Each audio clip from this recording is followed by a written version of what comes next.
Hey loves, it's Kalesha here. Welcome back to my channel. If you're new, what's up, what's poppin'? I'm so glad you stopped by. Now that you did, make yourself at home. Sister or brother, go ahead and click that subscribe button. Click that bell next to it so that you're notified every time I upload a video. Before we get into today's video, if you haven't already, be sure to check out my previous videos that I've made concerning my stillbirth delivery. This video won't even make sense until you watch those and get some answers. It'll fill in any blanks that you do get from this video if you choose to just watch this one first. In today's video, as you can see by the title, I'll be giving you all a life update. What's been going on with me 6 months postpartum. And I just noticed before I sat down to film this video that today is the 25th, which is the exact day that I found out I was expecting last year, which is crazy. It's like, oh my God, just last year I had just found out I was pregnant, and like, oh, so much has happened since then. So much has happened, so much good, so much bad. In my Instagram DMs, I always have you all women who've experienced the same thing as I have reach out to me and ask me questions like, how are you staying so strong?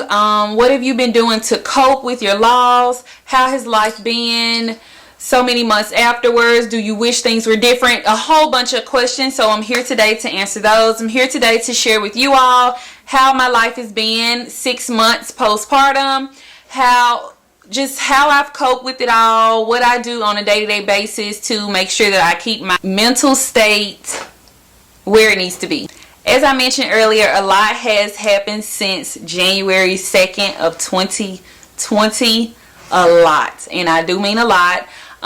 Mostly good though. And that brings me to my first point. The first thing I think matters as to how you'll be able to cope or how you'll be able to move on in life is just your attitude. It's all about the way you think. I can't mention this enough across all of my platforms. Your mind literally controls everything. Any slump you're in right now is because of how you're thinking. If you're stuck in your career, it's because of how you're thinking. Like, it's just anything that's going on in your life, bad or good, has a lot to do with you and the way you think. So I want to say control your thoughts. First and foremost, you want to make a decision every day to not look into the past, because if you're constantly looking backward, you cannot move forward. So you want to remember, by all means, remember that incident or remember the loss of your child, but do not let it be a hindrance. Do not let it stick you right where you were the moment you lost, your child. Just say, this happened, but I'm going to do this as a result of that, and always be in a progression point of mind. You never want to find yourself sitting idle or sitting still, because that is the devil's playground. He is going to play all up in their head. He's going to just fill you with negative thoughts, fill you with bad energy. So be sure to always try and control your thoughts. Make it your point every day to wake up and see the positive. Also, not only do you want to control your thoughts, you want to really focus on the good. Focus on anything in your life that has been going your way, anything in your life that has been better since the situation. It's so easy to focus on the negatives. It's so easy to look at everything that went wrong instead of expressing your gratitude for everything that you do have, everything that you have accomplished since then. Just redirect your focus from the terrible loss or the pain you experienced, and just redirect it to something more positive. For an example, some things I like to think would be totally different if I had a child. And it's terrible to think that way, but I think that's what helped me. And it may be of assistance to you, but I really say, okay, since I lost my daughter, I still have my freedom. I know it sounds ugly, but bear with me, bear with me. Since I've lost my daughter, I've created my YouTube channel.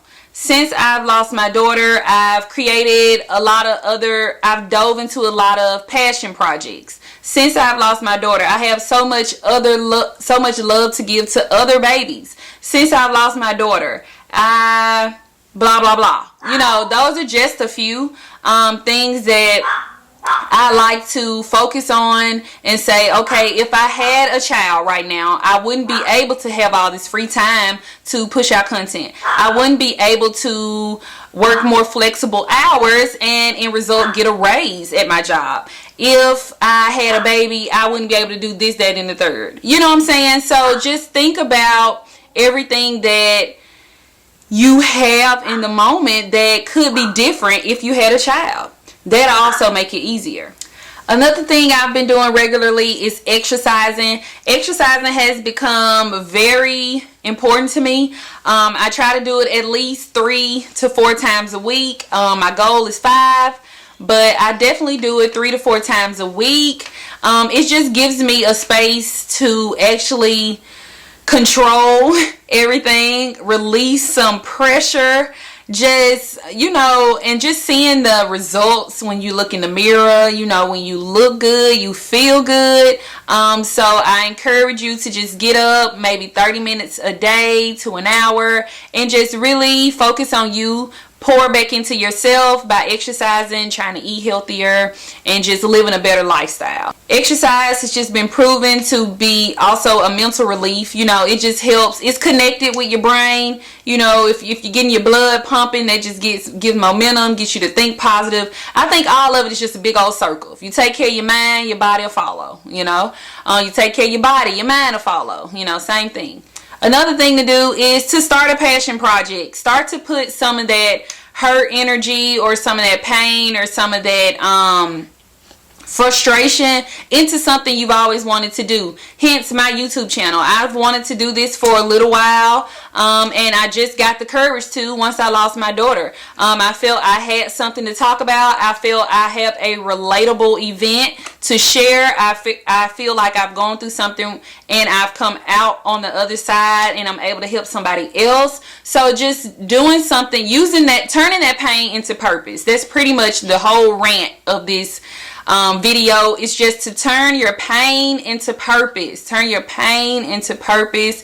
Dissect it, repeat it until you know what it means. It just means redirecting that energy that you felt on the worst day of your life and turning it into something positive. That's all it means. Your purpose is what God has given you to share with others. You know, what you're doing to advance the kingdom of God. So I feel like my purpose is to just help other women. You know, help other women go through the same thing I went through.